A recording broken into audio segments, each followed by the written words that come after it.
à tous, je suis Julie Foulon, gérante du produit marketing au partenariat à la FCI. Au service des partenariats, nous avons à cœur d'offrir les meilleures économies possibles pour nos membres, tout en leur offrant l'expertise de nos partenaires. Dans cette démarche, nous avons créé Nos partenaires, vos experts, qui est une série de discussions informatives pour vous aider dans votre quotidien en tant que gérant d'entreprise indépendante. Aujourd'hui, j'ai le plaisir d'accueillir Maryse Desjardins, responsable de la formation en santé et sécurité du travail pour le compte de Solutions Musette LAFWORKS.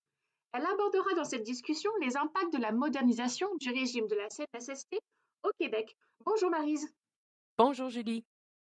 Tout d'abord, la loi sur la modernisation du régime de santé et de sécurité récemment adoptée au Québec introduit de nouvelles mesures qui sont en vigueur et d'autres qui le seront dans quelques jours à partir du 6 avril prochain.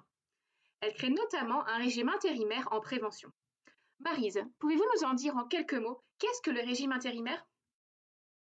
Il s'agit en quelque sorte d'un régime de transition que la CNSST a mis en place. Les employeurs doivent s'y conformer à compter du 6 avril 2022. Il comporte deux volets importants, les mécanismes de prévention et les mécanismes de participation. La loi renforce l'obligation des employeurs d'avoir recours à des mécanismes de prévention dans ces établissements.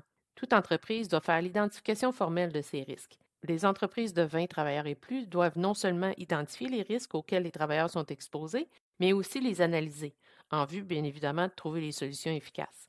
Un des objectifs poursuivis par la réforme est aussi de favoriser une plus grande participation des travailleurs à la prévention, en obligeant, par exemple, la mise en place de comités de santé et sécurité au travail et d'un représentant à la prévention, ou encore d'un agent de liaison selon le cas. Ces intervenants seront en quelque sorte la voix des travailleurs en prévention. Pouvez-vous nous en dire plus sur ces nouveautés? Concrètement, comment favoriser cette participation?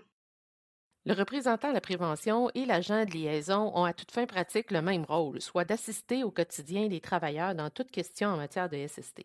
Le processus de désignation des membres du comité et de ses intervenants est relativement simple. Dans tous les cas, les travailleurs seront désignés par les travailleurs. Ils ne doivent pas être choisis ou nommés par l'employeur. Ces nouveaux rôles seront efficaces si vous valorisez leur contribution et que vous leur accordez le temps de libération nécessaire et prévu afin qu'ils accomplissent ces rôles. Ça peut représenter une nouveauté pour plusieurs entreprises, mais je peux vous assurer que vous pourrez bénéficier d'un impact positif de l'implication des travailleurs dans les activités de prévention. Vous avez mentionné plus tôt que l'identification des risques devrait être faite pour toute entreprise. Mais qu'est-ce que l'identification des risques dans le milieu du travail? Sur quoi doit-on se concentrer? L'identification se fait par les observations du lieu de travail, les analyses de tâches ou bien les tournées d'inspection. On doit s'attendre à ce que le focus soit davantage mis sur les risques ergonomiques et les risques psychosociaux. Avec le recours en force au télétravail, l'ergonomie a pris davantage de place dans l'actualité. Même dans un milieu de travail peu risqué comme un bureau, il peut y avoir des risques de nature ergonomique. Quant aux risques psychosociaux, la protection de l'intégrité psychique est maintenant reconnue au même titre que la protection de l'intégrité physique par la loi.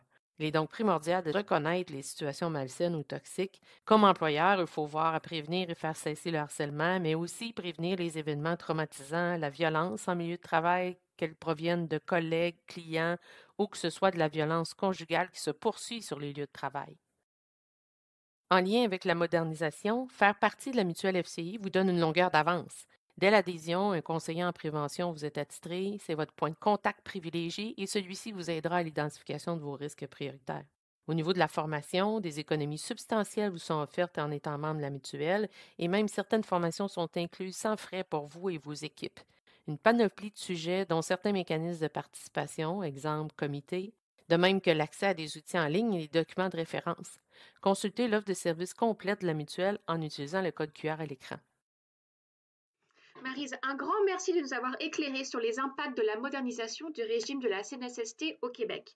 Si vous avez la moindre question, n'hésitez pas à contacter les spécialistes des programmes d'économie à la FCI ou si l'adhésion à la mutuelle de la FCI vous intéresse et si vous avez des questions sur son offre de service, vous pouvez les contacter directement par téléphone ou via le code QR qui se trouve à la droite de l'écran. On se retrouve bientôt pour une prochaine vidéo de notre série Nos partenaires, vos experts.